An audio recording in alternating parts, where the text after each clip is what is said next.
Hello everyone, in this video I will show you how to verify your phone number on your Roblox. You can follow the same instruction on your phone or any device. So first of all, you have to just go to the settings bar, which is on the top right. Go and select there. Now you will get a lot of option. Here you have to click on settings. Once you're settings, make sure that you are into your account info. So as you can see here, I didn't added my phone number and still my phone number is not verified. So how I can just verify for it? So here you will see this option to add phone.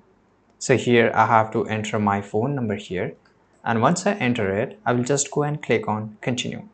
Now I will get this 6-digit code on my phone number, and once I paste this code here, my phone number will get verified.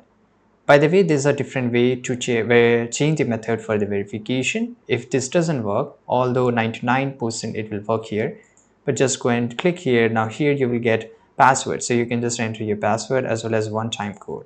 So if I choose for one-time code, which you can see here, and this is for the password, I can enter my password here and I can just go and click on verify.